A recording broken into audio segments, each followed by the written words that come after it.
The proper way to plant a clematis. For some reason, there's a lot of mystery about this, and I'm not quite sure why, because you can plant them pretty much like every other plant. But in this video, I'm going to show you how to plant them. I'm going to go over some myths of things people believe which aren't correct, and I'm even going to show you some mistakes that other gardeners have made with these plants. Let's start with some mistakes. I found these clematis planted in somebody else's garden, and I think it's worth having a look at them. As I looked at the plants in the ground, I noticed some mesh sticking up through the soil. That certainly was a problem. When I dug down a little bit, I realized that these plants were far too shallow. The root ball was sitting right at the surface of the soil, and in fact it was a bit above the surface. An even bigger problem was that this person simply planted them right out of the pot they bought them in. And a lot of these plants are now grown in these mesh bags. These are similar to the Jiffy pots. Essentially, you get some peat moss with plastic mesh around the outside. The mesh prevents proper root growth, and contrary to what the manufacturer says, these plastic mesh bags are not compostable in soil, so they sit there for a long time. Here's a plant that's been in the ground for a couple years, and you can still see the mesh bags. On one of these plants, I not only found a larger mesh bag, but when I took it off, I found a smaller mesh bag inside. More and more gardeners have to look at that root ball and make sure that this mesh is taken off. If it's there, simply cut it away. Free those roots so that they can grow properly. I'll talk about how deep to plant these in a minute. All right, let's go through the basics of planting clematis. When should you plant them? Well, if they're in pots, you can plant them pretty much any time of the year. But the best times are early spring and early fall. Even late summer is better than late fall. Once the ground cools, plant roots don't grow very well. And so you want these plants in the ground so they can establish some new roots before winter. Now, should you amend the planting hole? In most cases, it's better to plant things without amending the soil that's going in the hole. Clematis are a little different in that they're generally planted a little deeper than they were in the original pot. And if you're doing that, you can make some changes to the planting hole. You don't want to amend the soil you're putting back into the hole, but you can add some compost to the bottom of the hole. Clematis roots grow fairly deep, and they'll enjoy that extra nutrition. But you don't want to amend the planting hole. The soil that goes back into the hole should be the same as your native soil. If you start changing that soil, you'll create a wet or a dry area right around the roots. If you want to amend your soil, amend the whole bed, not just this one planting hole. What I like to do is dig the hole a little deeper than I need and put 2 or 3 inches of compost right in the bottom. That'll give the roots a good start, and it'll feed them over several years. How deep should you plant clematis? Boy, this is an area that sees no consensus. Some people want to go 2 or 3 inches deep. Other people say keep them shallow. Some base it on the type of clematis.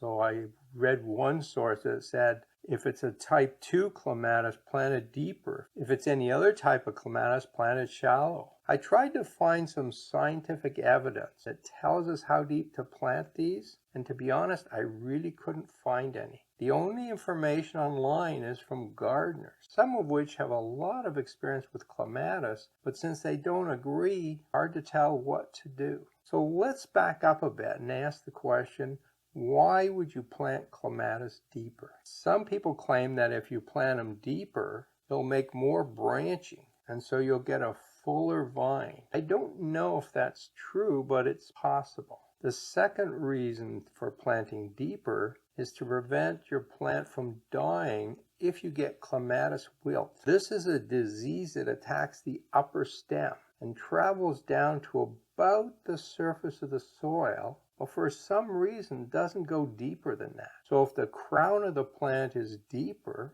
it's protected from clematis wilt. Now, not all clematis get clematis wilt. The main ones that have a problem are the ones that flower in the middle and later summer. Early flowering plants and late flowering clematis don't seem to get wilt. You also don't find wilt on most bush clematis. So if you're planting those larger flowered clematis that bloom in the middle of summer, it's not a bad idea to set them a little deeper than they were in the pot. There doesn't seem to be a downside to doing that, and it just may prevent your plant from getting clematis wilt. If it's a bush clematis or an early flowering clematis or a late flowering clematis, there's probably no reason to plant them deeper. But I think if you do that, it won't harm the plant. They seem to be able to survive being planted too deeply. What do? For vines, I tend to plant them about 3 inches deeper than the soil level.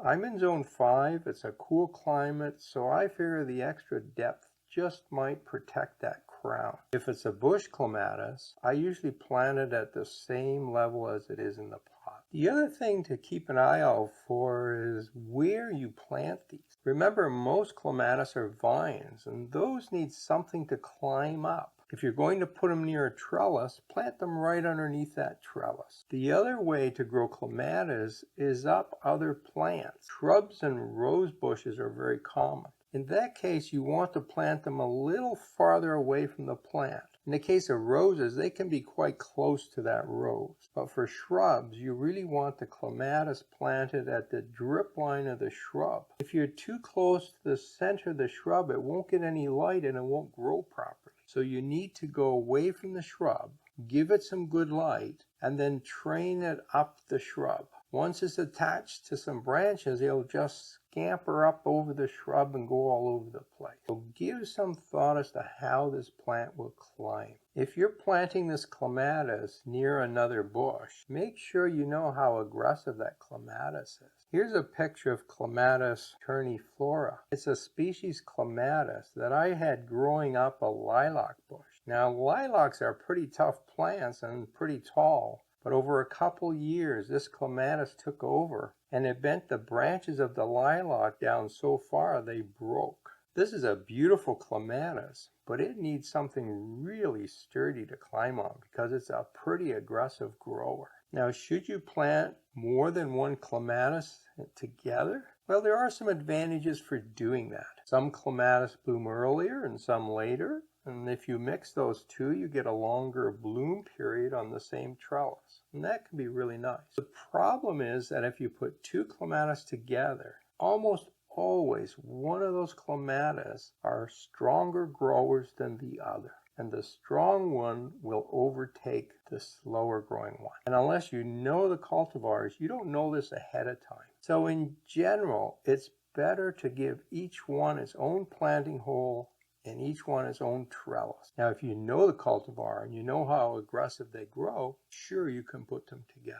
Now, you've probably heard this saying that clematis like their head in the sun and their feet in the shade. Well, I have news for you. That's sort of a myth. Now, it's quite true that the leaves like to be out in a sunny spot, and the roots like to be a bit shaded. I mean, that's true for all plants. All plants like their roots in a cooler area than the leaves. Clematis are no different than all your other plants. What that means is that the habit of planting other things around the base to keep those roots extra cool is really a myth. In fact, commercial producers of clematis in California, where it's quite warm, they grow them in pots, sitting either on black tarmac or on black wheat barrier. They're out in full sun above the soil in black pots. They get really warm, and yet they grow just fine like that. Take your clematis and plant it, but don't plant other things around it. In fact, I've had several bushes now where I've put things at the base of these clematis, not